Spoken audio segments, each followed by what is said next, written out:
embarked on killing sprees, slitting civilians' throats. Human Rights Watch says it is concerned about 2 South Sudanese men, an activist and a rebel official, who disappeared in the Kenyan capital Nairobi 3 months ago. The campaign group says it is believed Dong Samuel Luak and Agri Idris were abducted either by or at the request of South Sudanese officials and taken illegally to South Sudan. Human Rights Watch says credible sources believe the 2 men were being held at the National Security Building in the South Sudanese capital, Juba, 2 days after their disappearance. The South Sudanese authorities have denied that the men are in their custody. Ranger Rodrigo Katembo, who was kidnapped, attacked and suffered mock executions while protecting the Virunga National Park in the DRC, has received a prestigious award. The ex-child soldier has spent years risking his life to fight illegal mining and wildlife poaching. The Goldman Prize honors environmental defenders worldwide. This comes as new analysis shows more environmental activists were killed in the last year than ever before. Mr. Katembo is one of several winners of this year's award. A South African man charged with murdering his parents and older brother with an axe in 2015 has pleaded not guilty, insisting they were killed by an intruder at their home. In a statement given to the High Court, Henry Van Breda says he was in the gents when he saw an axe-wielding man hacking his brother Rudy in his bed. He added that his father, Will Boston, was attacked by the laughing intruder, after which his mother and sister were also assaulted. Mr. Van Breda's sister miraculously survived with severe head injuries and is expected to be the key witness in the trial. But there are concerns about how much she remembers about the night of the murders, as she suffers from amnesia.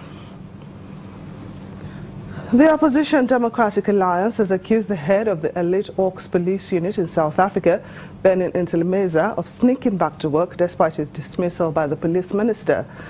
Benin Intilemeza's lawyer confirmed that he had returned to work at the Hawks headquarters in the capital, Pretoria. He added that his client reserves the right to institute legal action against the minister should he be obstructed from getting into the premises and performing his official duties. South African precious metals producer Sibanye Gold has set for itself a new target to clear all illegal miners from its shaft west of Johannesburg by January 2018. Sibanye is the first company to set such a tough timeline for dealing with the costly scourge of illegal mining in South Africa, where thousands of men toil illicitly in both disused and operating shafts.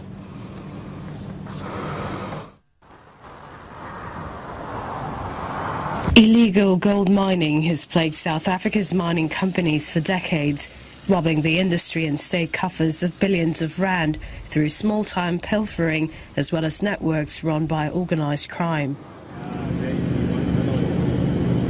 Now, with unmined output dwindling and proving more difficult to extract, diversified precious metals producer Sibanye Gold says that they will clear all illegal miners from its shafts by the end of January next year. Masim Tembe used to be the gateway to other shafts at nearby operations through a network of linked tunnels. And the fine stuff stays behind with the gold-bearing material. Now Sibanye says it has been effectively cleared of zama-zamas, the Zulu term for illegal miners, meaning taking a chance. Because we are deep-level mines and currently mining up to 3 kilometers below ground, we are fortunate in the sense that, when I say fortunate, I use it loosely, illegal miners can only get to our underground workings through conveyance, which is the cages that we call it in. It's the manned conveyance that travels from the surface to up to 3 kilometers and beyond below. So access control is probably very key. Illegal gold mining costs South Africa's government and industry more than 20 billion rand, $1.5 billion a year in lost sales, taxes and royalties. The Chamber of Mines estimated in an unpublished document submitted to Parliament in March. The challenge to end illegal mining is immense. Sibanye may win most of the battles, but it will lose the war in a country beset by joblessness, poverty, crime and porous borders, experts say. Inside the mines, Sibanye security workers showed a Reuters reporting team the kind of spot favoured by illegal miners, an area where ore blasted in legal mining operations has been scrapped away from the rock face. There, Zammers wash rocks that have been left behind over a metal plate wrapped in carpet. The gold-bearing material gets caught in the carpet, which is then washed out in a bucket of water. After mercury is added, presto, a nugget that may be 50% gold.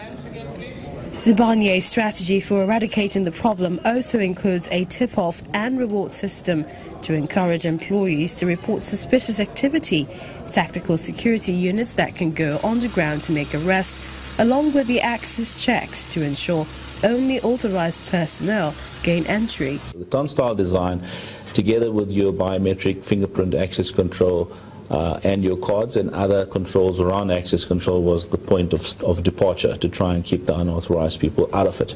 A Goldfield spin-off formed in 2013. Sibanye is the first company to set itself a deadline to stop the practice and has laid out 200 million rand, $15 million, to make it happen.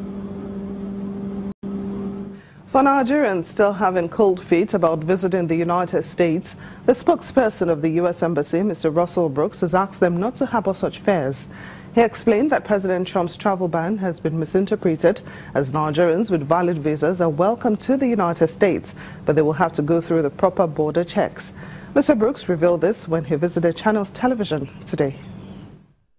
People shouldn't have cold feet, and I think it's probably a misinterpretation to contend that the difficulties that some people may have had in traveling to the United States is the responsibility of the current administration.